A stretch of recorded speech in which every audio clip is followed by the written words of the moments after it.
বাংলাদেশের ঐতিহ্যবাহী জেলা মাগুরা মোহাম্মদপুর থানার অন্তর্গত 21তম বাৎসরিক ঐতিহাসিক তাফসিরুল কোরআন মাহফিলের স্বনামধন্য সভাপতি। আমি আজকের তেলাওয়াতকৃত আয়াত সূরা মারিজ কয়েকটা আয়াত পড়েছি। আমার আলোচনার বিষয় হচ্ছে মুক্তিপণ। আমার বাবাকে যেমন মুক্তিপণ নিতে চেয়েছিল 10 লাখ দেন, নয়তো 50টা মামলা দেব, এরকম মুক্তিপণ সামনে আসতেছে।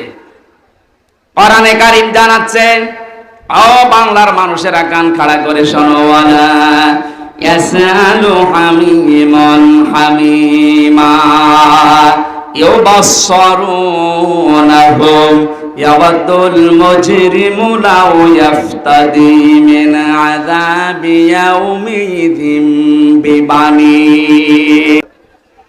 আল্লাহ পাক বলেন, কোন শহীদের পরিচয় দিতে চাইবে না, যদিও তাদেরকে সম্মুখে হাজির করা হবে, বন্ধুর পরিচয় দেবে না। এমনকি অনেক মানুষ আছে নিজের অপরাধ ঢাকতে মুক্তিপণ হিসাবে বাঁচার জন্য নিজের সন্তান পর্যন্ত আল্লাহর কাছে বলবে, আল্লাহ মুক্তিপণ হিসাবে দিয়ে দিলাম। বলেন নাউজুবিল্লাহ।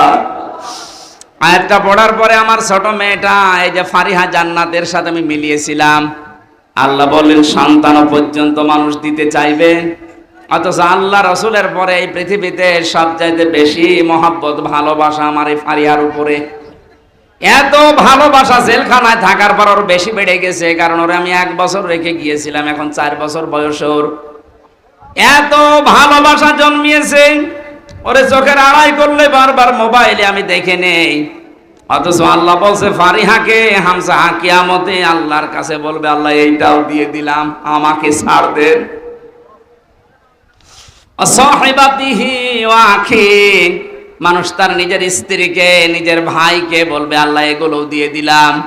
অফাসিলাতিহিল্লাতি তুওয়ি, নিজের জ্ঞাতি গোষ্ঠী, নিজের দলের লোক, রাজনৈতিক আশ্রয় যারা, সামাজিক আশ্রয় যারা, পারিবারিক আশ্রয় যারা তাকে দিত, এই গোষ্ঠীর লোক পর্যন্ত মানুষ বলবে, আল্লাহ সব দিয়ে দিলাম।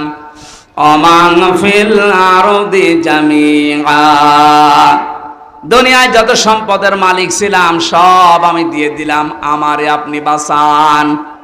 এ কথা মানুষ বলবে। এ সাক্ষী দিচ্ছে কে বলেন তো? আরো জোরে বলেন। আজটা কালকে আমি আরো বেশি বিশ্বাস করে ফেলেছি, এখনো বিশ্বাস ছিল আগেও। এই পাজি সেলিমের যে কান্নাকাটি হাউমাউ করে জজের সামনেও যা করছিল, আমার মনে হচ্ছিল যদি ও বলতে পারতো, কথা তো বলতে পারে না, নৌকা বলতে গেলে হৌকা বলে, মুখ দিয়ে কথা এরকম বের হয় না। ও যদি কথা ভালোভাবে বলতে পারতো তাহলে বলতো, জজ সাহেব আমার যত সম্পদ আছে সব আমি দিয়ে দিলাম, আমার এই মামলা থেকে মুক্তি দেন। কিয়ামতের ময়দানেও তো মানুষের বিরুদ্ধে মামলা হবে। কি হবে বলেন বলেন? এই মামলা থেকে, অভিযোগ থেকে অব্যাহতি পাওয়ার জন্য মানুষ নিজের সন্তান, স্ত্রী, ভাই, জ্ঞাতি গোষ্ঠী, সম্পদাদি সব দিতে চাইবে, বিনিময়ে চাইবে যে আমারে মুক্তি দেন। আল্লাহ বলেন, কাল্লা ইন্নাহা লাযা, কখনো না, তোর আমি লাজাই দেব। ও মাগুরাবাসী, লাজা কি? এটা জাহান্নামের একটা দরজার নাম। জাহান্নামে একটা দরজা 7টা, তার 3 নাম্বার দরজার নাম হচ্ছে লাজা। এত ভয়ঙ্কর, এত কঠিন এই জায়গাটা, আল্লাহ নিজে পরিচয় দিচ্ছে, নাজ্জাআতাল লিশাওয়া। এখানে প্রবেশ করার সঙ্গে সঙ্গে মানুষের চামড়া খসে যাবে। আমি কিছু ভয়ঙ্কর জায়গা দেখেছিলাম, রিমান্ড আমাকে নিয়েও গিয়েছিল, যে এই জায়গায় মানুষের নখ তোলা হয়, এখানে মানুষকে মেশিনের ভেতরে দিয়ে পানির সাথে মিশিয়ে দেওয়া হয়, কিন্তু চামড়া সঙ্গে সঙ্গে খসে যায়, এরকম কোন জায়গা আমার নজরের সময় পড়েনি। অথচ আয়াত দ্বারা আল্লাহ জানিয়েছেন, নাজ্জাআতাল লিশাওয়া। কি করেন কি এগুলো মোনাজাতের আগে দেওয়া যায় না? আরে ভাই যা করে আমি তো দেখেন, যাবো তো জায়গা মতো।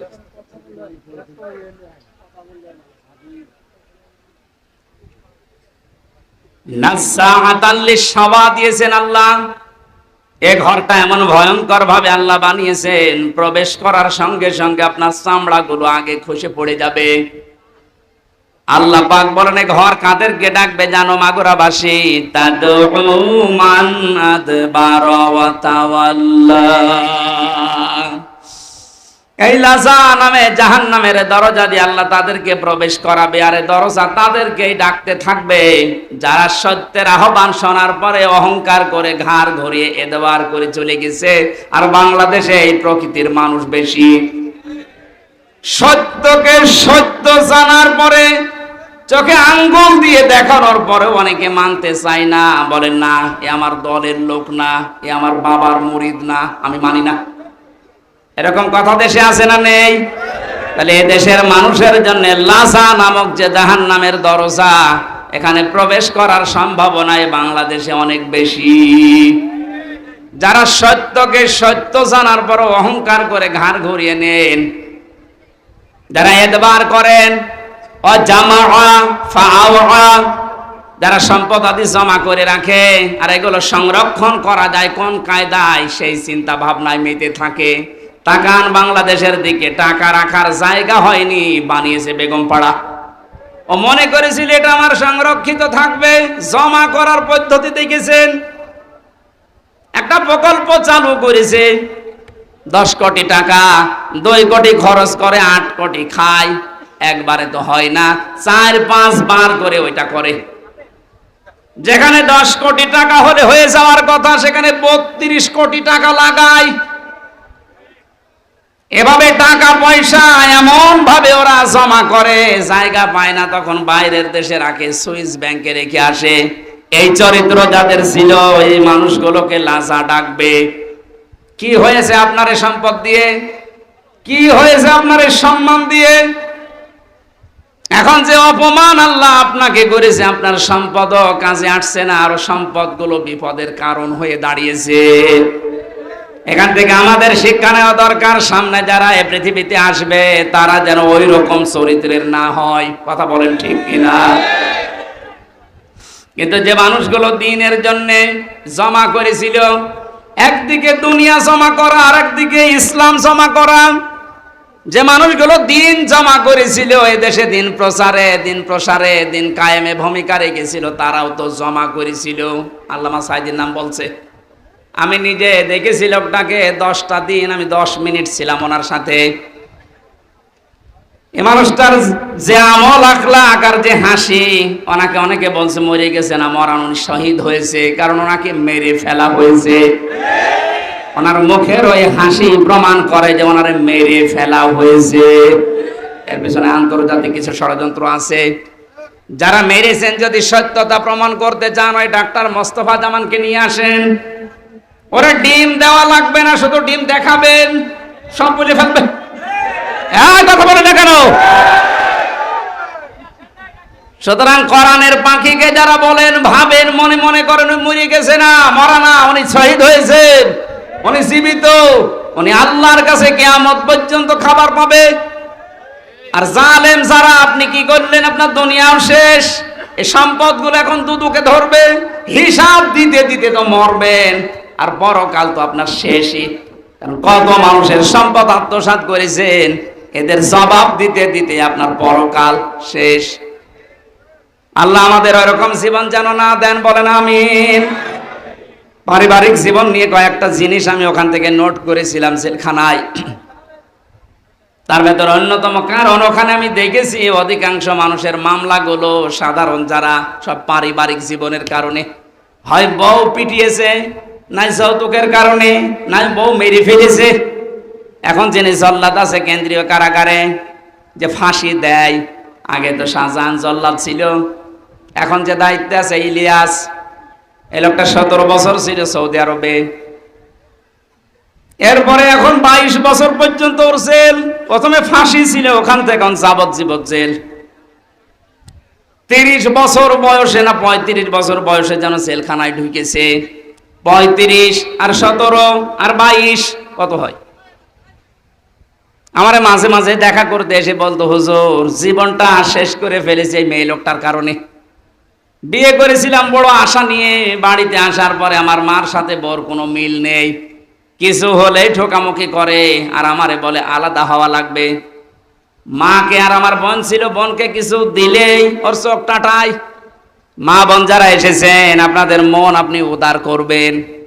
আপনার নিজের মা, নিজের ভাই, নিজের বোনের জন্য যদি আপনার স্বামী খরচ করে, আপনি আরো বাহবা দেন যে হ্যাঁ খুব ভালো মানুষ। আর স্বামীকে যে ছোটবেলা থেকে 25 বছর 30 বছর পর্যন্ত ওর পেছনে শ্রম দিল, ওই মা বাবা ভাই বোনের পেছনে একটু খরচ করলে আপনার চোখ টাটায়, আপনি মানুষ। নবীজি বলেন, কোন স্ত্রী যদি চায় যে তার স্বামী বেশি দিন বেঁচে থাক, তার হায়াত বেড়ে যাক, তার সম্পদ তার সম্মান দুনিয়ায় বেড়ে যাক, তাহলে সেই স্ত্রী যেন মাঝে মাঝে স্বামীকে বারবার অনুরোধ করে, স্বামী তুমি আর যাই করো অন্তত রক্তের সম্পর্কগুলো ঠিক রাখো। কিন্তু এরকম বউ এখন ঘরে ঘরে নেই। মা বোনেরা যারা এসেছেন, শুধু নামাজ পড়া রোজা করার কালো বোরকা পরা ইবাদত না, এটা পারিবারিক জীবনের ইবাদত। এই ইবাদতটা আজ বাংলাদেশের 100টার 98টা পরিবারে নেই। বেশি বলে ফেললাম না? এটাই।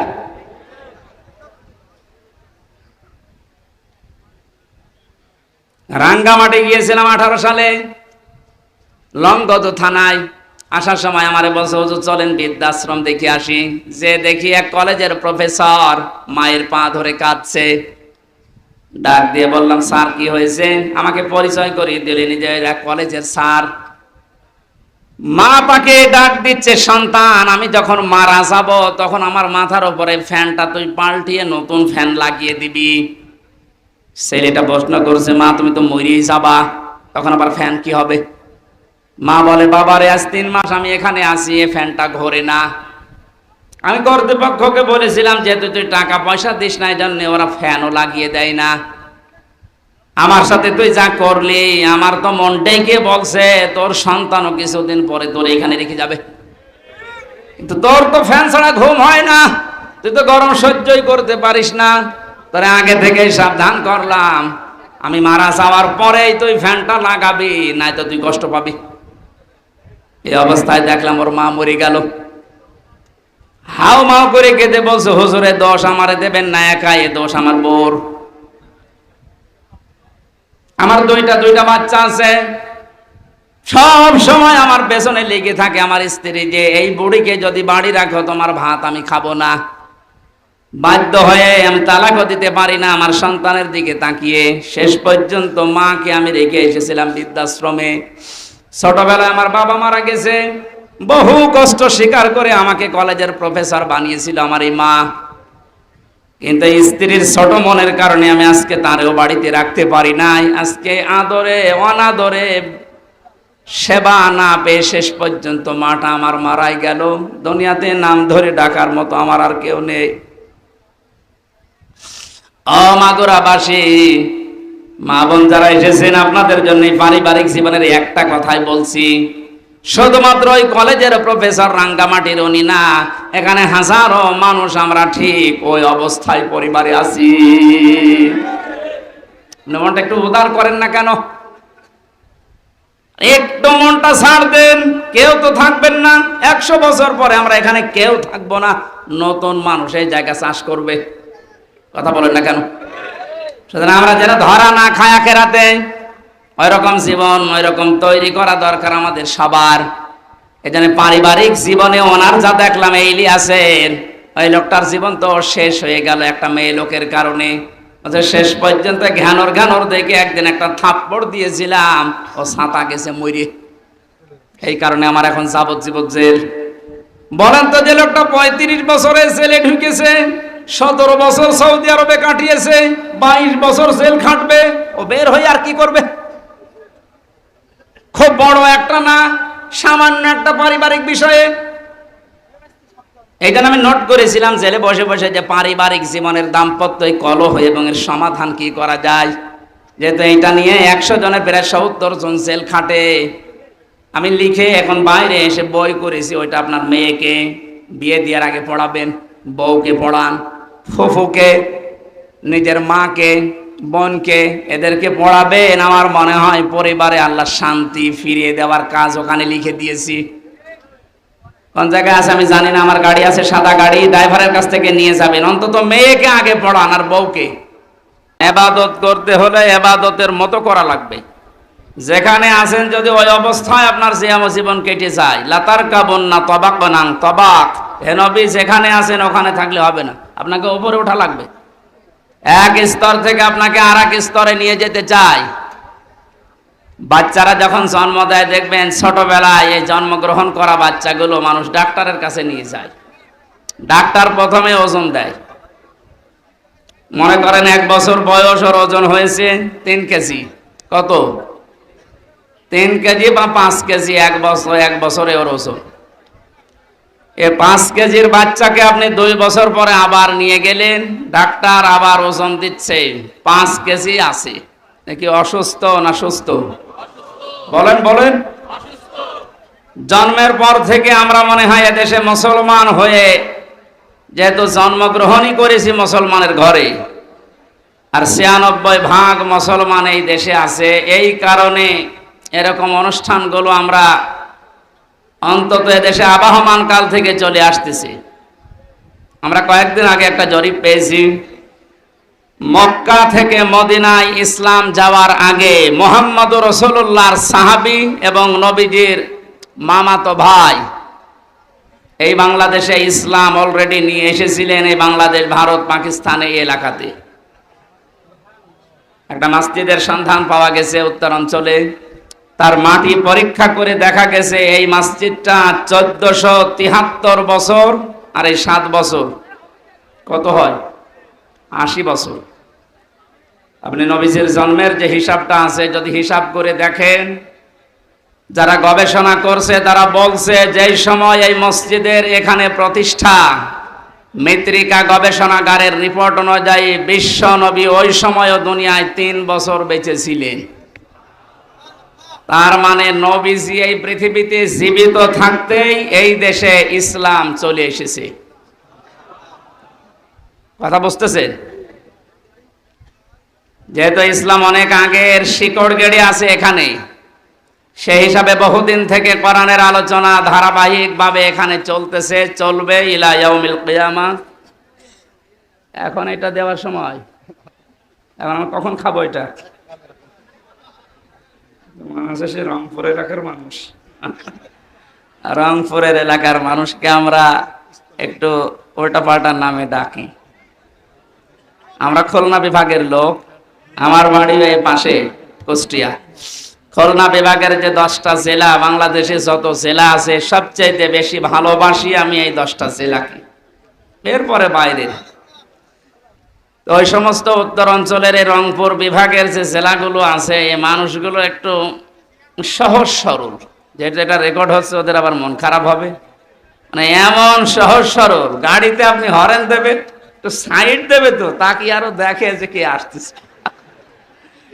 আমি আসার পরে এনার কাছে বলেছিলাম যে একটা লবঙ্গ দিয়ে, কারণ সময় পাইনি খাবার খাওয়ার, একটা লবঙ্গ দিলে এখন নিয়ে এসে দিচ্ছে। এখন কখন খাবো? ঠিক আছে, তারপরও যেতে এসেছে শুকরিয়া আপনাকে। দরকার হয় মাহফিল শেষ করে খাবো। এই জন্য আবহমান কাল থেকে যে নিয়ম নীতির সাথে আমরা অভ্যস্ত, তার ভেতরে আজকের এই অনুষ্ঠানটা অন্যতম। কথা বলে না কেন?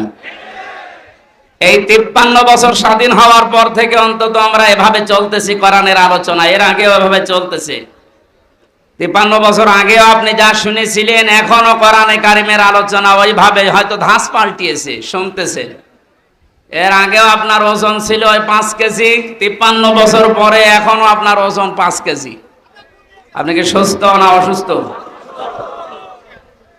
অন্তর্বর্তীকালীন সরকারের প্রধান উপদেষ্টা যিনি, ডক্টর মোহাম্মদ ইউনূস, উনি যেই দিন চেয়ারে বসেন ওই দিনের পরেই ঘোষণা দিয়েছেন, বাংলাদেশে অন্যান্য ধর্মের অনুষ্ঠান যেভাবে চলে, মুসলমানদের কোরআনের আলোচনা চলতে কারো প্রয়োজন, অনুমতি নেওয়ার প্রয়োজন নেই।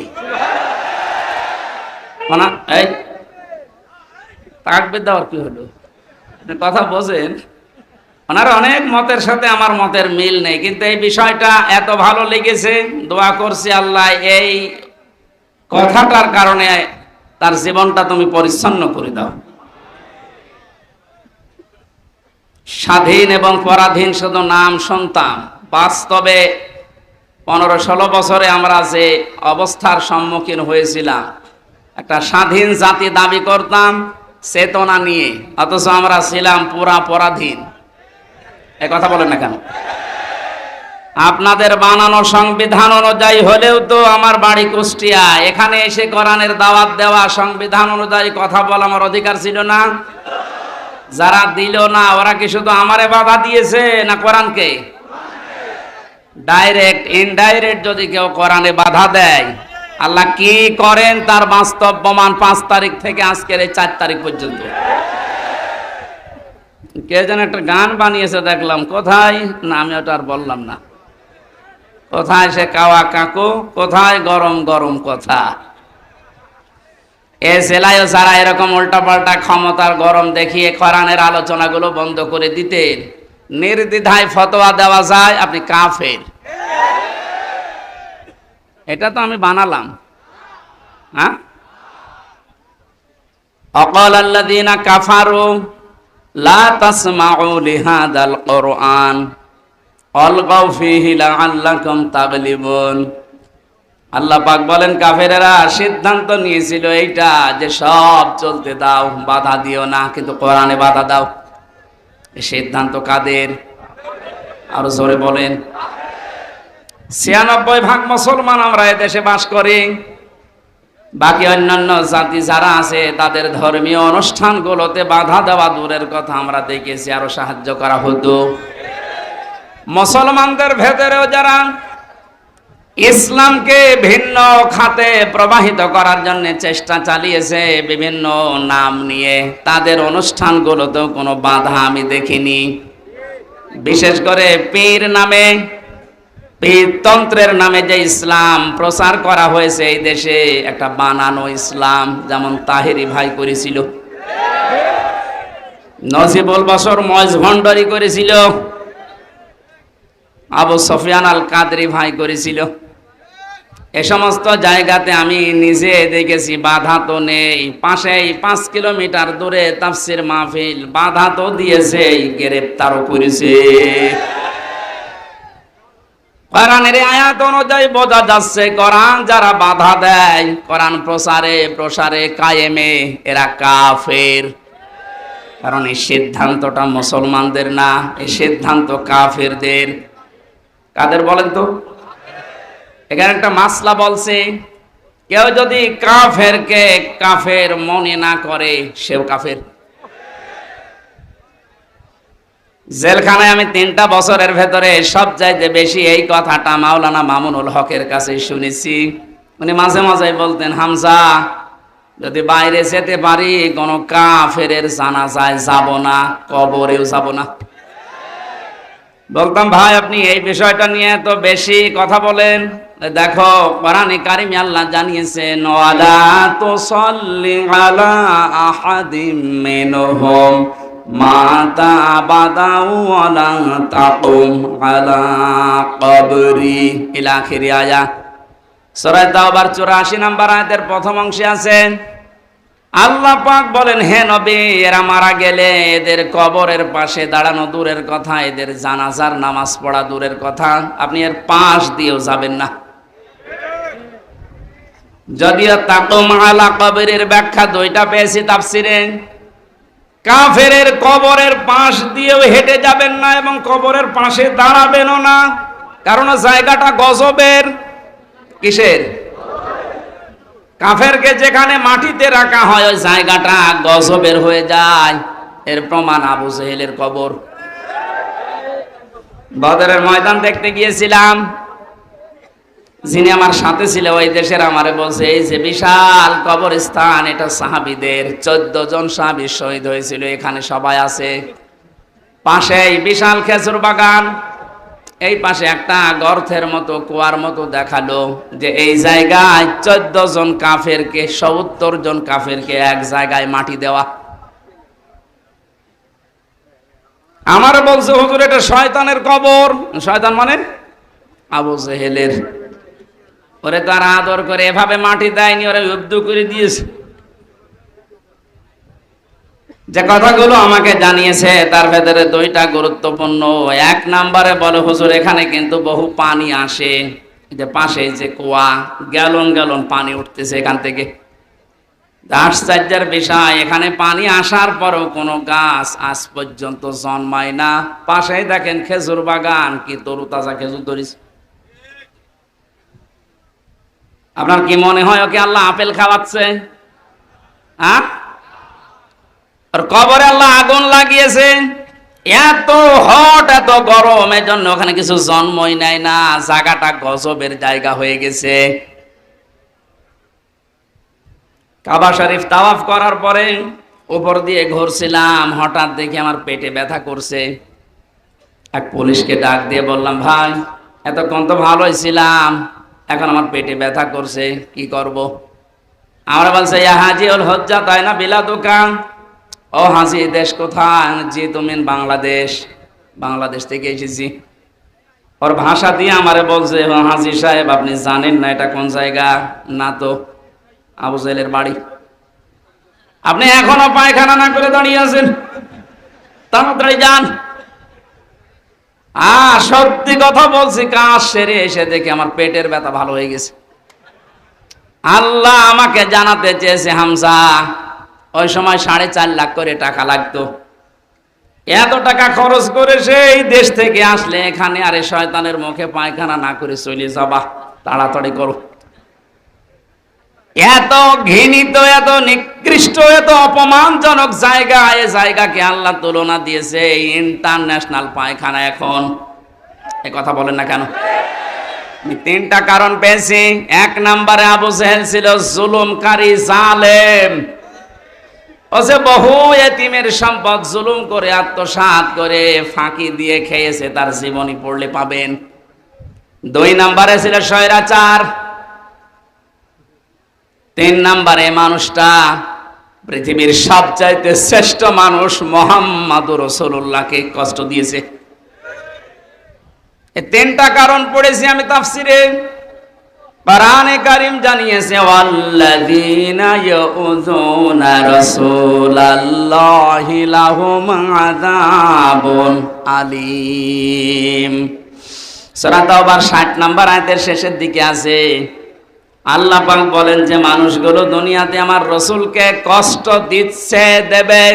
ইউযুনা না দিয়ে আল্লাহ আযা দিতে পারতেন, মাঝের সিগা দিলে অর্থ হয়ে যেত, কিন্তু আল্লাহ ইউযুনা দিলেন কেন? বর্তমান, ভবিষ্যৎ, প্রেজেন্ট, ফিউচার, 2টা কাল নিয়ে শব্দটা গঠন করা। তাফসিরে কাবীর আল্লামা ফখরুদ্দিন রাজি রহমাতুল্লাহ আলাইহি ব্যাখ্যায় লিখেছেন, এই এরপরে কথা বলেন কোন কারণে? এদিকে তাকান। মুফাসসির বলেন আল্লাহ পাক ইউযুনা দেওয়ার পেছনে 7টা কারণ লিখেছে। আমি সবগুলো না বললেও একটা বলছি। তিনি যেহেতু কিয়ামত পর্যন্ত থাকবেন না, থাকবেন, উনি তো দুনিয়া থেকে বিদায় নিয়েছে, তাহলে ইউযুনা দেওয়ার কারণ কি? প্রথম কারণ লিখেছে, কিয়ামত পর্যন্ত রাসূলুল্লাহ থাকবে না, কিন্তু রাসূলুল্লাহর ওয়ারিসরা থাকবে। বিশ্বনবীকে কষ্ট দিলে যেমন আযাবুন আলীম এ ঘোষণা আছে, নবীর ওয়ারিসদেরকে কেউ যদি কষ্ট দেয়, মাস্ট বি আল্লাহ ওই রকম আযাবই কিয়ামত পর্যন্ত পাঠাতেই থাকবে।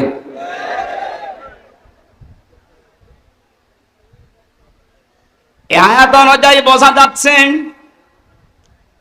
আজ নবীজি দুনিয়াতে নেই, বিশ্ব নবীর ওয়ারিস যারা আলেম, সত্যিকারের আলেম যারা, আলেম হলেই হবে না, আলেম তো বহু আছে, আমরা দেখতে পাচ্ছি। ফরিদউদ্দিন মাসুদ আলেম, এই কথা বলছেন না কেন?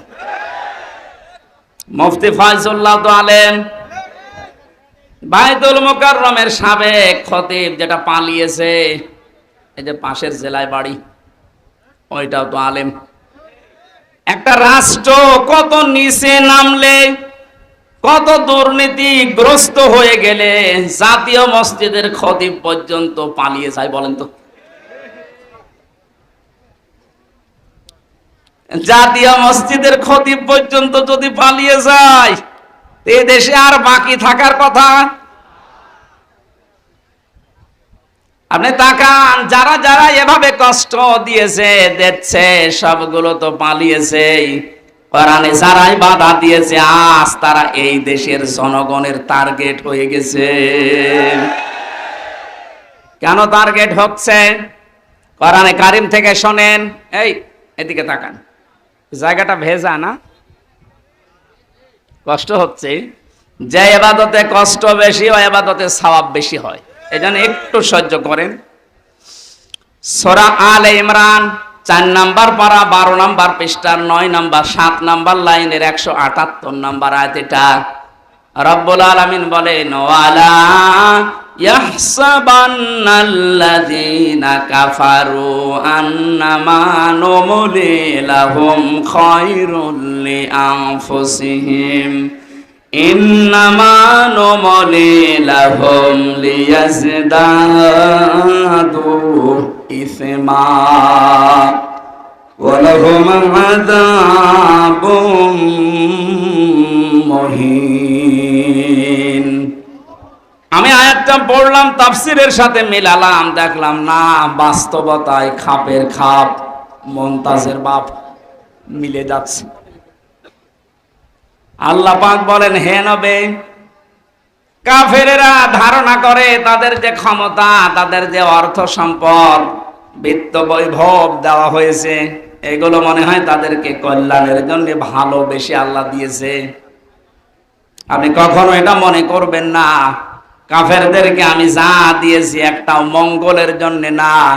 এ ক্ষমতার চেয়ারে বসিয়ে এদেরকে দিয়ে জুলুম করায়, অত্যাচার করায় এই কারণে, কারণ যেন ওদের পাপের বোঝা পরিপূর্ণ হয়ে যায়। এদেশের জালেমদের অবস্থার দিকে তাকান তো, পাপের বোঝা পরিপূর্ণ হওয়ার পরে আল্লাহ কিন্তু ধরেছে।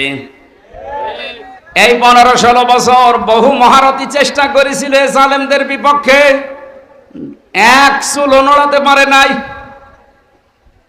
আপনি কি মনে করছেন বিডিআর হত্যায় কারো কোনো হাত ছিল না? সব এখন বের হচ্ছে। এখন যিনি স্বরাষ্ট্র মন্ত্রণালয়ের দায়িত্বে আছে আজকে ঘোষণা দিয়েছে সব আমি বের করব। এটা তার ফেরেশতা এসে ঘটায়নি। আমি 3 বছর জেলে থাকা অবস্থায় বহু বিডিআর কি পেয়েছি। এই মানুষগুলোর কথা শুনলেই যত কঠিন হৃদয়ের মানুষও মন নরম হয়ে যাবে, অথচ জালেমদের মন নরম হয়নি। পঞ্চগড়ের এক মুরব্বীকে পেয়েছিলাম, উনি আমার মাঝে মাঝে বলতেন, হুজুর আমার আর 1 মাস পরে আমার চাকরি শেষ হয়ে যেত, কিন্তু বিনা কারণে এই যা 14 বছর আমি আটক অবস্থায় আছি।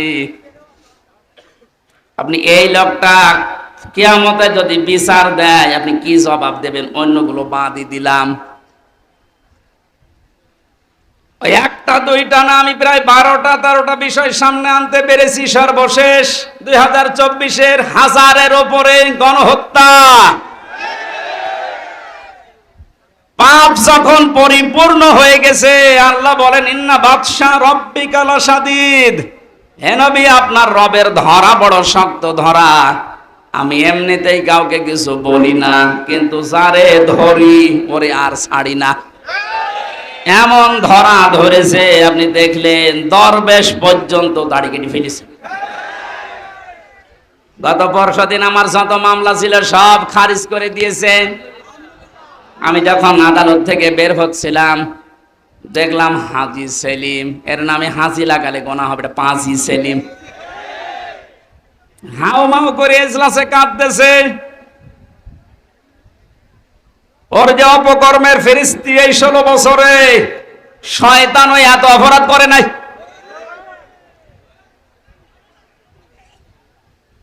এমন ধরা আল্লাহ ধরেছে, অপমান কারে বলে আয়াতের শেষে ছিল আলাহুম আযাবুম মুহিন। আল্লাহ পাক বলেন আমি তাদেরকে অপমানজনক শাস্তি দেব, যেটার বাস্তব প্রমাণ কালামানিক। এরকম অপমান মনে হয় ফেরাউনও হয়নি। ফেরাউন ডুবে মরে গেছে, কিন্তু ওর বিসি হলে এর বিসি পর্যন্ত শেষ। আর কি হারাবেন আপনি? আর ভাই বিসি না উড়ে গোড়া থেকে উড়ে গেলে ভালো হইতো। যতগুলো অপমান আমরা দেখতে পেলেন, এই যে হারুন আঙ্কেল 3 ইঞ্চি, এই লোকটা অপমান হওয়ার পেছনে আমি যতটুকু দেখেছি, আমার সাথে ওই ছোট হুজুরটা ছিল প্রথমে 2 মাস, ওই যে মাদানি রফিকুল ইসলাম মাদানি মাওলানা আমারে বলছিল, হামজা ভাই, ভাই বলে এই জন্য কারণ ওর বয়স আমার বয়স সেম সেম, তো দেখতে ছোট কিন্তু বয়স আছে। এখন তোর বয়স 30 আর আমার 32। আমারে বলছে, হামজা ভাই আমার রিমান্ডের নামে নিয়ে গেল আমার হাতের ছিলে, রাত 12:30 1টার দিকে 2 পাশে ব্লক করে পুরা উলঙ্গ করেছে। আমার এক টুকরা কাপড় আমার শরীরে নেই, হাফ প্যান্ট ছিল ওইটাও খুলে নিয়েছে। আমার হাতে একটা সিগারেট ধরিয়ে দিয়েছে, পাশে একটা অর্ধ উলঙ্গ মহিলা কোত্থেকে নিয়ে এসে দাঁড় করিয়ে ছবি তুলছে, বলছে এটা সকালে ছড়িয়ে দেব, মানুষ বুঝবে যে হুজুর কত খারাপ। আমার বলছে, হুজুর আমার এত অসহায় মনে হচ্ছিল নিজেকে, চোখের পানি ফেলে কাঁদলাম, ডাক দিয়ে বললাম, মাবুদ তোমার কোরআন আমি 100% বিশ্বাস করি, তুমি যা দেখলে, তুমি যা দেখলে, যা শুনলে আমি তো জানি, আমি কিচ্ছু জানি না বিষয়, আমাকে যে প্রশ্নগুলো করে এর সাথে আমি ন্যূনতম জড়িত না। সন্ত্রাস বিরোধী আইনে মামলা দিয়েছে উল্টাপাল্টা করে। এক এসআই কে ডাক দিয়ে বললাম, ভাই আমার সাথে আপনারা যা করছেন, রাস্তা তো ব্লক করা, কেউ আসতে পারে না, হারুন স্যার কি জানে?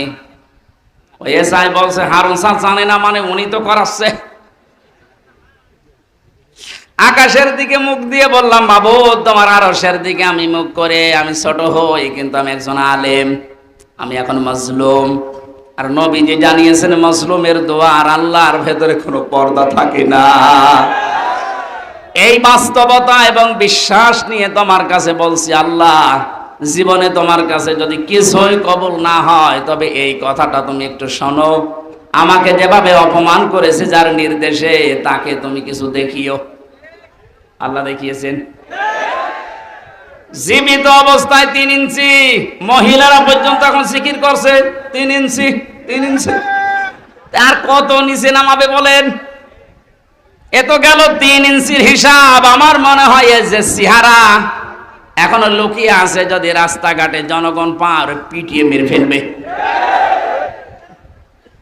এই জালেমকে যদি কেউ সাহায্য করে, কথা দিয়ে, সমর্থন দিয়ে, সাপোর্ট দিয়ে, সে আল্লাহর নবীর দল থেকে খারিজ হয়ে কাফের হয়ে যায়।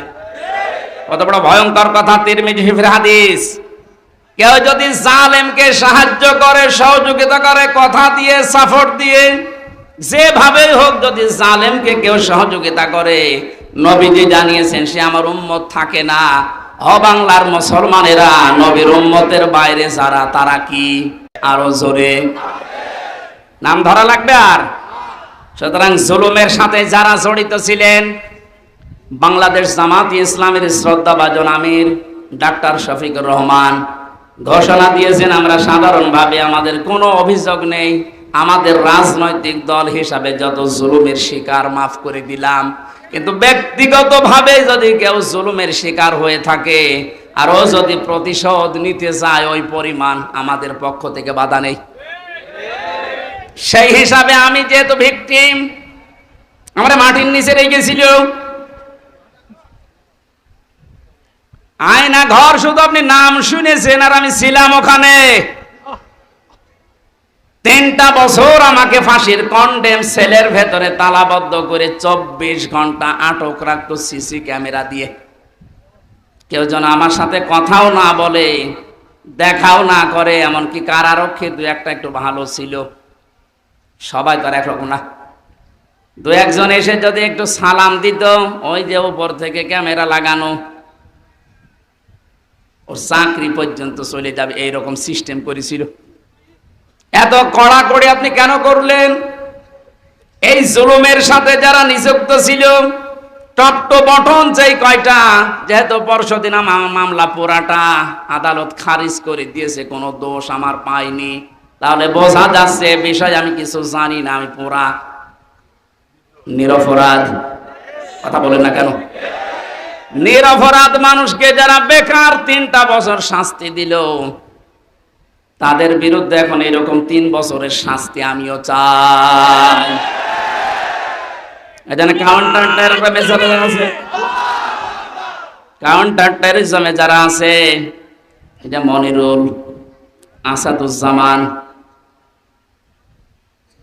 ডিসি মান্নান, বাকিগুলোর নাম আমি নিলাম না, কারণ ওরা অত নিচে নামে নাই। আর একজন নেমেছিল আমার মামলার আয়ু মিজান। গত পরশুদিন আমি কল দিয়েছিলাম যে মামলা তো সব শেষ হয়ে গেল, খারিজ করে দিয়েছে আদালত। বিচারপতি ওটা দেখে বলছে কি দিয়ে বিচার করব, কোনো মাল ম্যাটারিস নেই, যা সব বাদ।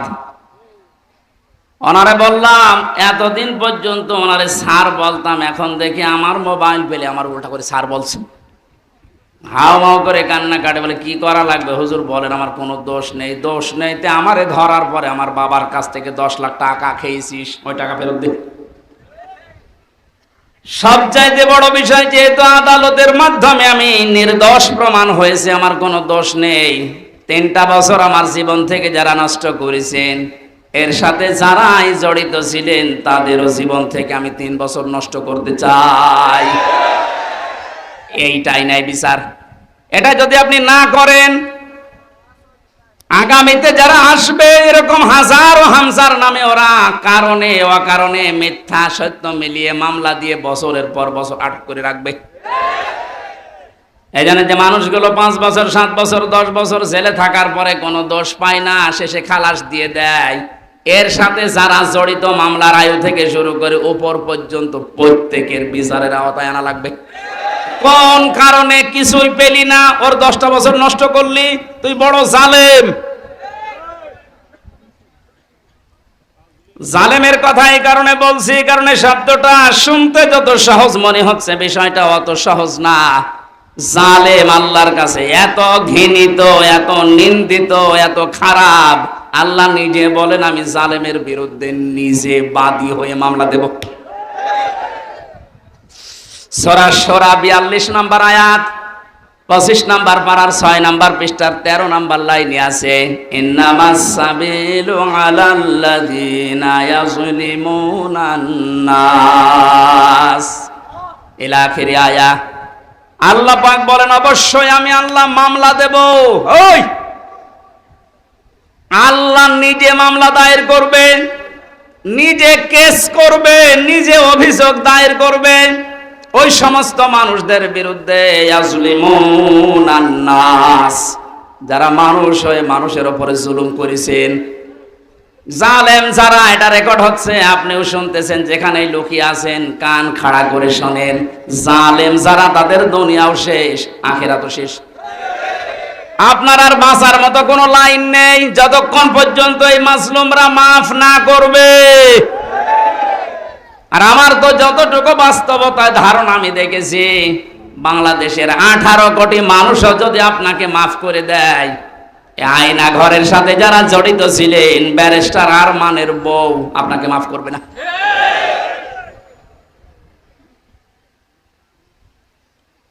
কি অসহায় মনে হতো নিজেকে, মাটির নিচে একদিকে, পেছনে হাত বাঁধা, কালো কাপড় দিয়ে চোখ বাঁধা, ডান্ডা বেড়ি দেওয়া পায়ে, মাথায় দড়ি দিয়ে 11 ঘন্টা টাঙিয়ে রেখেছে। তাও যদি একটা অপরাধ করতাম মেনে নিতে পারতাম, কিচ্ছু জানি না ওই বিষয়ে। কোন পাগল কোন ছাগল নাকি সে সিরাজগঞ্জ থেকে গেছে সংসদ ভাঙবে একটা কাঁচি নিয়ে, তারে পুলিশে ধরেছে, এই এখানে কে, সংসদ ভেঙে ফেলবো। কাঁচি দিয়ে সংসদ ভাঙা যায়? বম মারলে ওড়ে না, আর তুমি কাঁচি নিয়ে এসেছো। ও নাকি বলেছে যে আমি হুজুরের ওয়াজ শুনে উদ্বুদ্ধ হয়ে সংসদ ভাঙতে এসেছি। কোন হুজুর? আমি রামজা, ধরে নিয়ে আয়। এই যে আমার অপরাধ। আমি বারবার বলার চেষ্টা করেছি 164-এ ম্যাজিস্ট্রেটের কাছে, স্যার আমার ওয়াজ আপনার মোবাইলও আছে, আপনি দেখেন তো আমি কোন ওয়াজ করলাম যে আমার ওয়াজ শুনে উদ্বুদ্ধ হয়ে সংসদ ভাঙতে গেল। বলে আমার হাত বাঁধা, কিছু করার নেই। বিচার ব্যবস্থা কোথায় নামিয়েছেন আপনি? এই ব্যবস্থার কারণে হাজার হাজার মানুষের জীবন নষ্ট করেছেন, দুনিয়া থেকে পর্যন্ত বিদায় করে দিয়েছেন। হাজী সেলিমের যে টর্চার সেল পুরান ঢাকায়, ওখানে নাকি মাটির নিচে যেখানে অত্যাচার করতো ওখানে অনেক হাড় গোড় পাওয়া যাচ্ছে, তার মানে অনেক মানুষের মৃতদেহ আছে। আর শয়তান কালকে দেখলাম কাঁদতেছে এজলাসে, আমি কিছু জানি না। জানি না মানে ওরা ডিম দেওয়া দরকার। জালেমদের কোনো ছাড় নেই, যারা এই জালেমদের সহযোগী ছিল একটাকেও যেন ক্ষমা করা না হয়। 1628 জন মানুষ দায়িত্বে ছিল, মেন জালেম যে তার পক্ষে ছিল 1628 জন চেয়ারধারী লোক, এদের একটারও বিচার না করে ছাড় দেওয়া যাবে না। যদি ছাড় দিয়ে দেন আগামীতে কিন্তু এই জুলুম আবার আসবে। এই জন্য বাংলাদেশ জামাতে ইসলামের যিনি শ্রদ্ধাভাজন আমির ডাক্তার শফিকুর রহমান একটা ঘোষণা দিয়েছে, আমরা এক জালেমের কাছ থেকে মুক্ত হয়ে আর কোন জালেমকে দেখতে চাই না। এ কথাটা অনেকেই নিজের গায়ে পেতে নিয়েছে। আরে ভাই, উনি কি আপনার নাম ধরে বলেছে? তাহলে আপনি নিজে জুলুম করবেন এরকম আশায় আছেন, এই কারণে নিজের নামের দিকে নিয়ে নিচ্ছেন।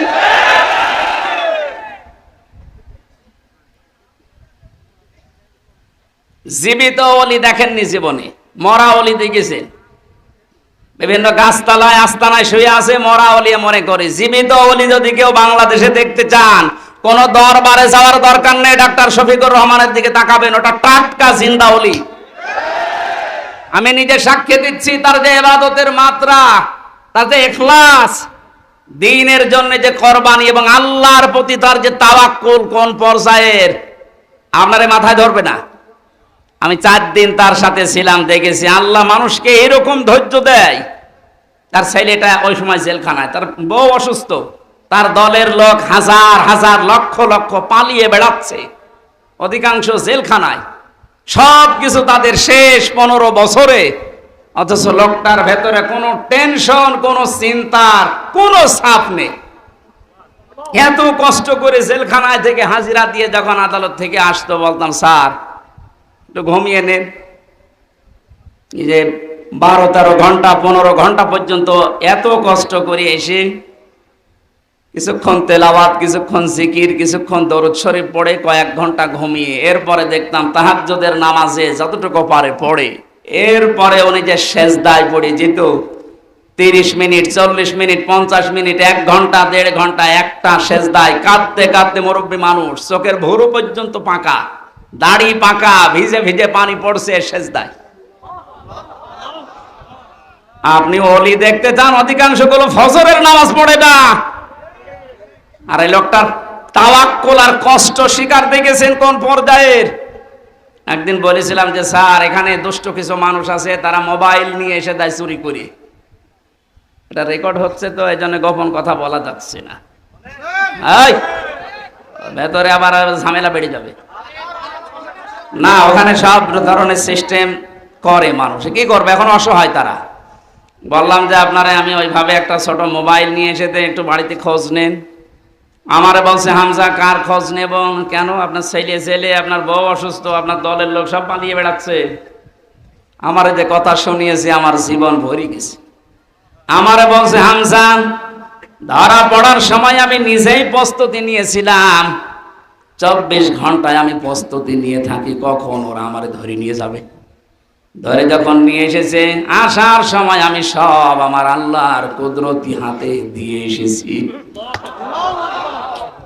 এই কঠিন পরিস্থিতিতে এই কথা মুখ দিয়ে বের হওয়া অত সহজ না, আপনি যত সহজ ভাবতেছেন।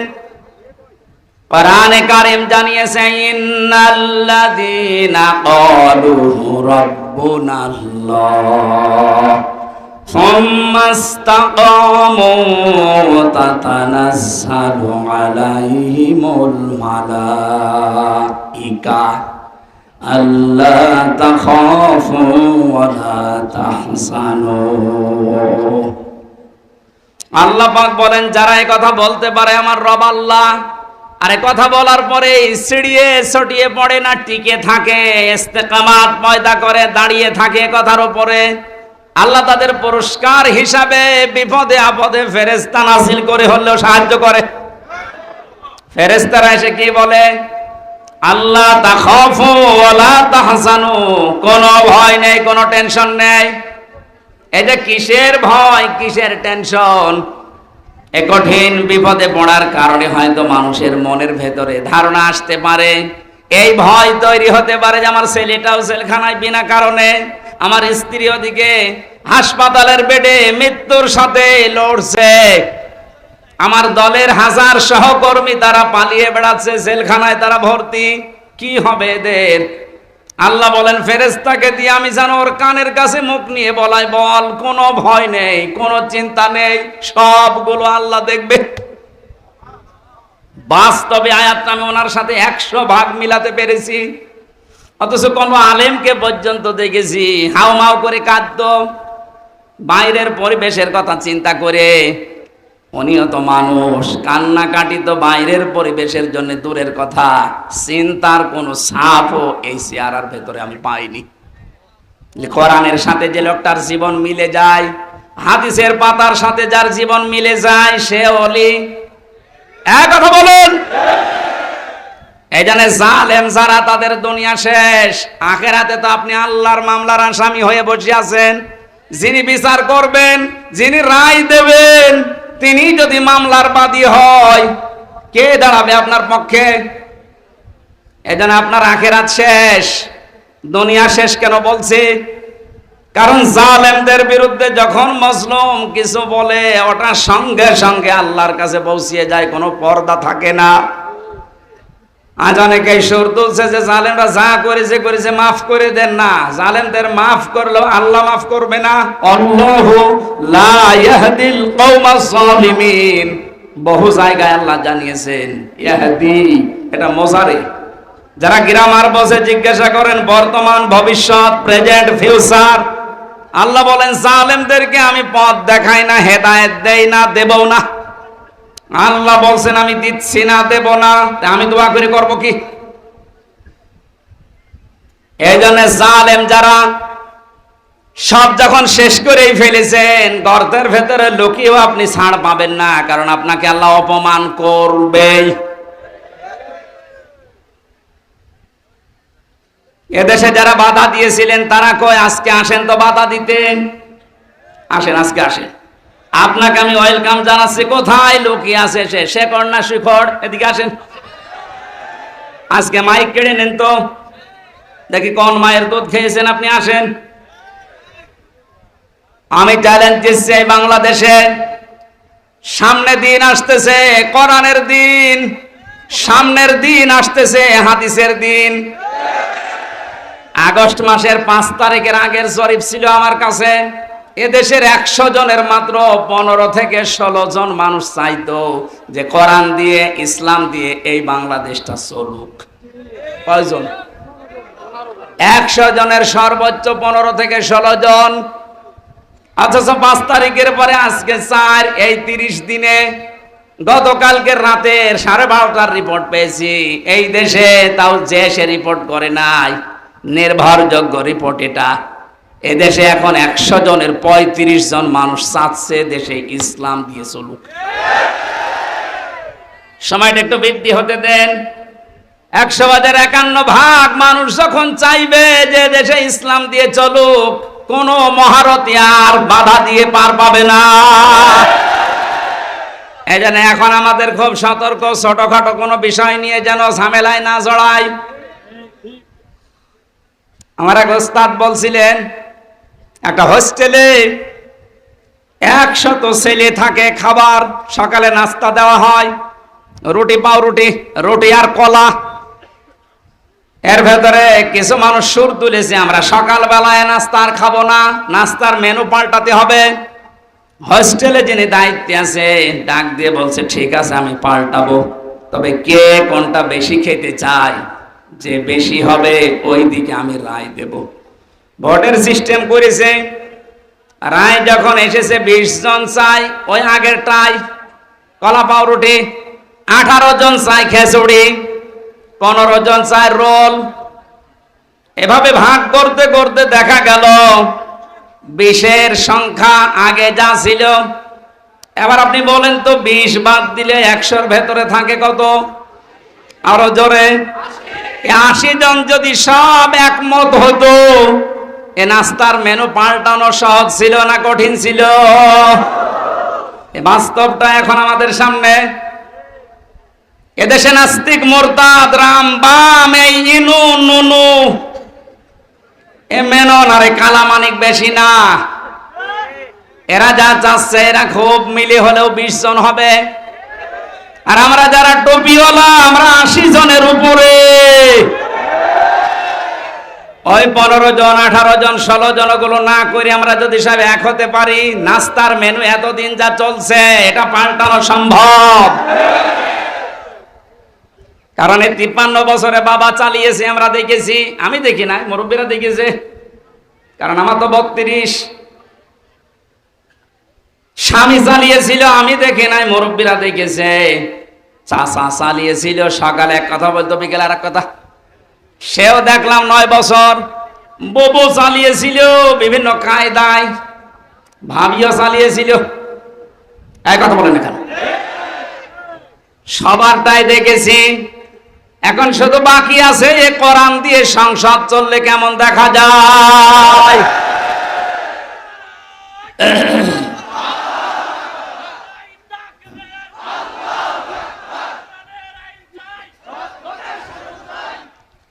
কারা কারা চান আল্লাহর এই কোরআন দিয়ে বাংলাদেশের এই সংসদ চলুক? দেখি লিল্লাহে তাকবীর।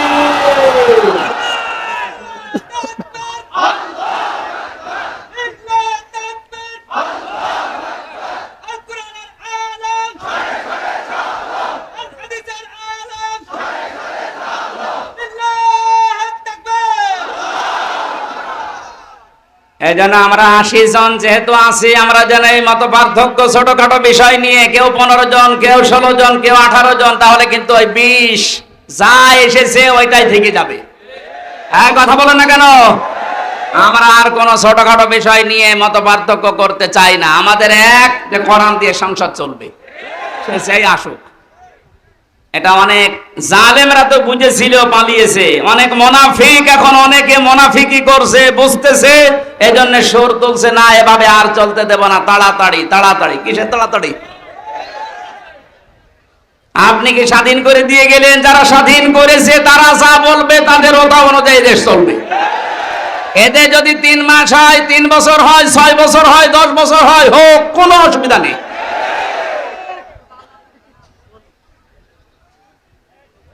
কি অবস্থায় ছিলেন আপনি টের পাচ্ছেন না? কয়েকদিন আগে বাংলাদেশ জামাত ইসলামী কুষ্টিয়া জেলা শাখার উদ্যোগে 500 আলেমকে ডাক দিয়েছিল, সব ঘরনা। 3.5 ঘন্টা আলোচনা হয়েছে, কোনো বাধা নেই। যে যার মতো কোরআন হাদিস দিয়ে বলেছে। আপনি বলেন তো, আগস্টের 5 তারিখের আগে 500 না 5 জন আলেম এক জায়গায় হলে টিকে থাকতে পারতো? কোথায় ছিলেন আর কোথায় এসেছেন? মুনাফিকি করা বাদ দেন। জীবন যারা দিয়ে গেল, আজ ওদের বিরুদ্ধে অনেকে ফতোয়া তুলছে। বৈষম্য বিরোধী ছাত্র আন্দোলনে যারা শহীদ হয়েছে, এরা নাকি শহীদ না, বুক পেতে আত্মহত্যা করেছে। শয়তানি করার জায়গা পাচ্ছ না? শহীদ যারা, এদেরকে যদি কেউ মুখ দিয়ে বলে যে না এরা শহীদ হয়নি, এটা পুরা কোরআনের বিরুদ্ধের কথা।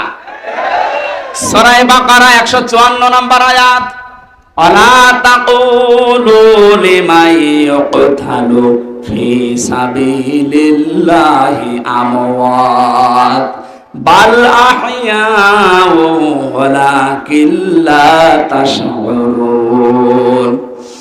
সূরা বাকারার 154 নম্বর আয়াতে আছে, হে নবী, মুখ দিয়ে কোনো দিন এই কথা যেন কেউ না বলে যারা মারা গেছে, না ওরা শহীদ হয়েছে, ওরা মারা গেছে, কথা বলবেন না।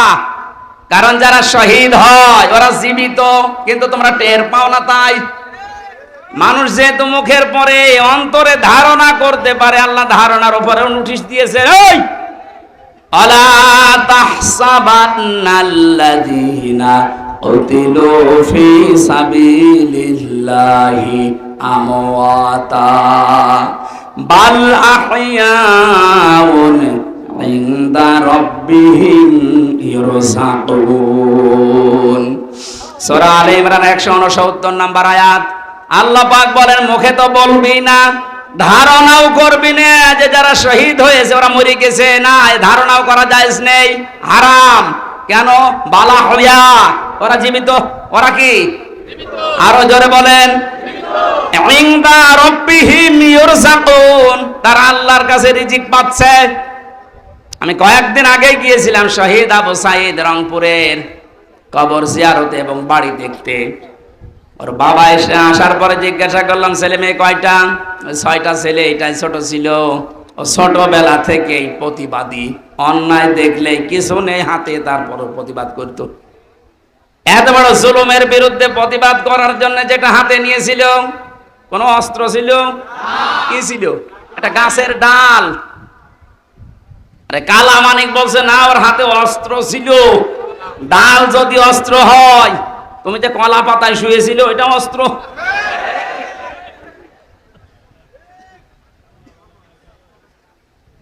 সাধ্য মতো যতটুকু আছে আমার সমর্থন, বাবার হাতে কিছু দিয়ে আসলাম। দেখলাম যে প্রতিবাদ করতে যে জীবনটা দিয়েছে, ওর কি আমাদের মতো জীবনের মায়া ছিল না? বলেন, আপনার জীবনের প্রতি যেমন মায়া আপনার সাঈদের ওই রকমই ছিল। সাঈদ না, সাঈদ আবু সাঈদ রংপুরের, যেভাবে বুকটা পেতে দিয়েছে দেখেছেন। আল্লাহ যেহেতু জানিয়েছে শহীদরা আমি আল্লাহর কাছে খাবার খাই, আর খাবার খেলে রক্ত গোশত চর্বি তৈরি হয় না, কিয়ামতে সাঈদ যখন উঠবে ঠিক ওইভাবেই উঠবে। আল্লাহ জিজ্ঞাসা করবে, তোর বুকে এতগুলো গুলি, রক্তের দাগ, ও কিন্তু জবাব দিতে পারবে রব্বুল আলামিন জালেমের জুলুমের সামনে কিছুই পাইনি, জীবনটা দিয়ে দিয়েছি। এইটা নিয়ে এখনো পর্যন্ত ফতোয়াবাজি করছেন আপনি। কোনদিনে কথা মনে মনে ভাববেন না, বলবেন তো নাই।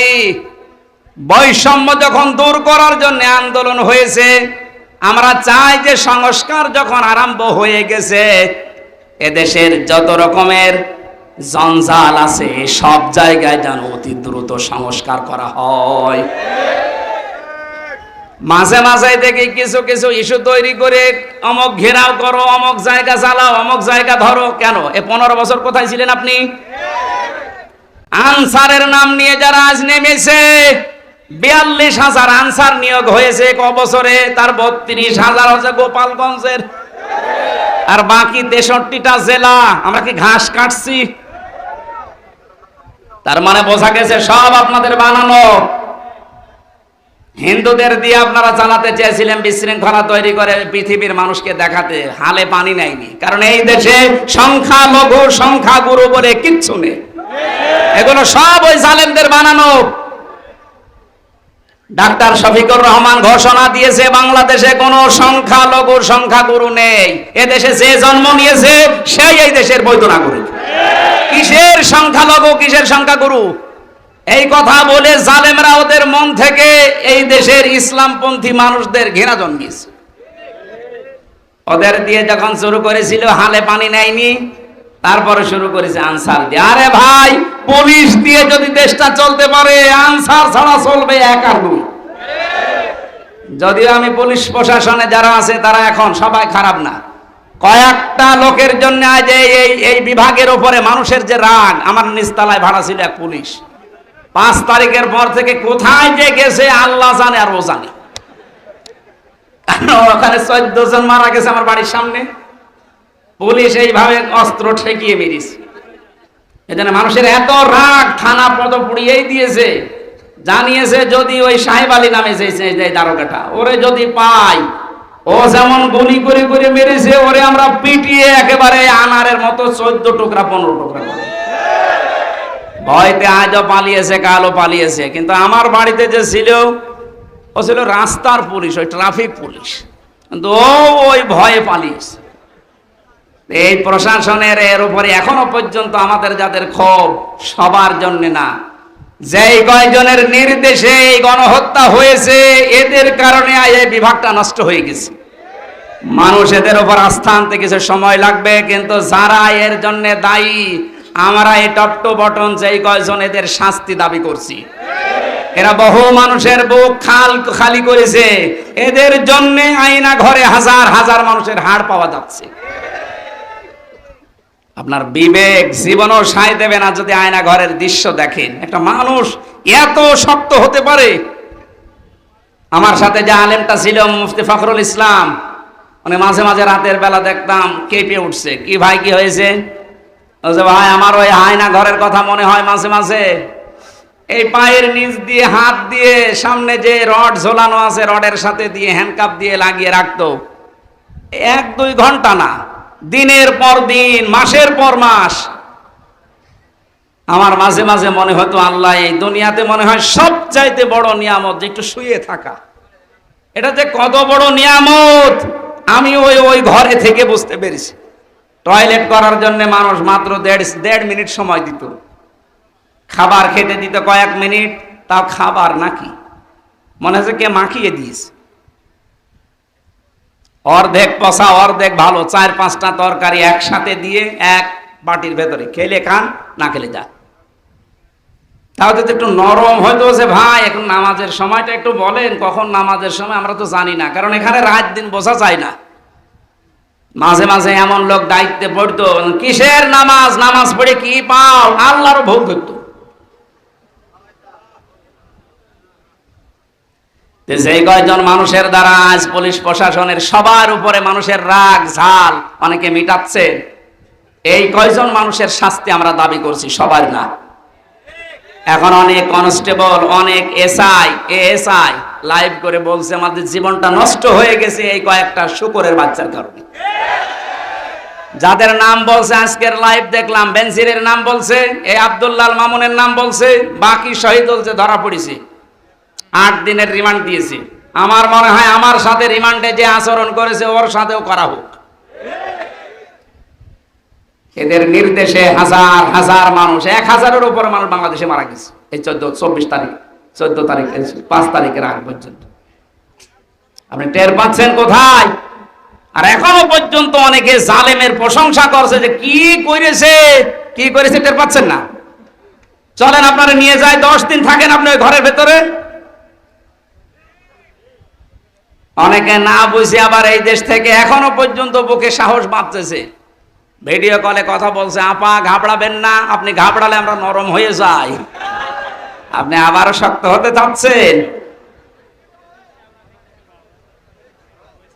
ইনোরে যেভাবে কিক মেরেছে, আপনি যদি এখনো শক্ত হতে চান আপনার ভাগ্যে ওই রকম কিক আছে না। জালেমরা আর মাথা উঁচুকে দাঁড়াতে পারবে না এই দেশে, কারণ কোরআনের ঘোষণা হচ্ছে জালেমরা অতি শীঘ্রই তাদের জুলুমের জন্য কাঁদবে। কালকে আমি হাউমাউ করে কাঁদতে দেখলাম হাতে পাঁচি সেলিমকে। এই জন্য কোনো মানুষ জুলুম করবেন না, খুব মারাত্মক অপরাধ এটা। এর চাইতে বড় অপরাধ আর দুনিয়ায় নেই, তার দুনিয়াও শেষ, আখিরাতও শেষ। আল্লাহ আমাদেরকে যেন কোনো জুলুম করা থেকে বাঁচান, সে পারিবারিক জীবনের জুলুম হোক, সামাজিক জীবনের জুলুম হোক, রাজনৈতিক জীবনের জুলুম হোক, সব জুলুম থেকে আল্লাহ আমাদের রক্ষা করেন, বলেন আমিন। আল্লাহ আমাদের তৌফিক দিন। আমার যেহেতু দিনের বেলা একটা অনুষ্ঠান ছিল আর কালকেও ডবল অনুষ্ঠান আছে, জেল থেকে বের হয়ে স্বাভাবিক হতে পারছি না, কারণ ওরা যা খাওয়িয়েছে অত খাবার না, বেঁচে থাকার মতো। এই জন্য স্বাভাবিক হতে কণ্ঠ এবং শরীর সময় লাগবে। আগামীতে মাগুরাতে পরশুদিন 7 তারিখে, পরশুদিন কয় তারিখ? 6 তারিখ, 7 তারিখে, পরশুদিনের পরের দিন 7 তারিখে মাগুরা মাহফিল আছে আমার। ওখানে মনে হয় 3টা থেকে 5টা পর্যন্ত শ্রীপুর, মাগুরা শ্রীপুরে, ওখানে একটু যেন আমরা কথা বলবো। আল্লাহুম্মা আমিন। লা ইলাহা ইল্লা আনতা সুবহানাক ইন্নী কুনতু মিনাজ জালিমিন। ও মাবুদ, বাইরের জীবনে যখন আমাকে ফিরিয়ে দিয়েছো, আমার কণ্ঠটা তুমি ছেড়ে দাও। কথা বললেই গলা ব্যথা হয়ে যায়, বুকে ব্যথা করে। আল্লাহ, সব কিছুর মালিক তুমি, আমার কণ্ঠটা তুমি ভিক্ষা দাও। কোরআনের কথাগুলো সহজ সরল ভাষায় বলার জন্য যে যোগ্যতা দরকার, ইলম দরকার, আমাকে তুমি দাও। রব্বি জিদনি ইলমা। আল্লাহ তাআলা এই মাহফিলের আয়োজন করতে গিয়ে যারা শ্রম দিল, এই যুবকদেরকে যে মা পেটে নিয়েছে, মায়ের পেট তুমি ধন্য করে দাও। রব্বুল আলামিন, জালেমদেরকে যখন দুনিয়া থেকে তুমি তাড়িয়ে দিলে, আমাদের এই দেশে কিয়ামত পর্যন্ত ক্ষমতার চেয়ারে যেন কোনো জালেম আসতে না পারে। সম্মানিত মা বোনদেরকে তুমি সাহায্য করো আল্লাহ, তাদের খাদিজার মতো আয়েশার মতো বানিয়ে দাও রব্বুল আলামিন। সারাটা জীবন অপরাধ করেছি, এজন্য হাত তুলতে ভয় করে। আমাদের অপরাধের দিকে তাকিও না, তোমার রহমতের দিকে তাকাও। জীবনের গুনাহগুলো মাফ করে ওই জায়গার নেকি দিয়ে পাল্টিয়ে দাও। চর্ম চোখে বড় আশা লাগে দেখতে যে কোরআন দিয়ে চললে দেশটা কেমন দেখা যায়। জীবনে কিছুই যদি তোমার ভালো না লাগে, এটা দেখে মরার তৌফিক দাও যে কোরআন দিয়ে দেশটা চলছে। বারাকাল্লাহু লানা ওয়া লাকুম ফিল কোরআনিল আযীম। যত আলেম এসেছে আল্লাহ আলেমদের মর্যাদা আরো বাড়িয়ে দাও। আলেমের সেই কাজ আল্লাহ আলেমদেরকে ওই কাজে তুমি নিমজ্জিত রাখো। কোন আলেম যেন কিয়ামতে আমরা ধরা না খাই আল্লাহ তুমি দেখো। আলহামদুলিল্লাহি রাব্বিল আলামিন।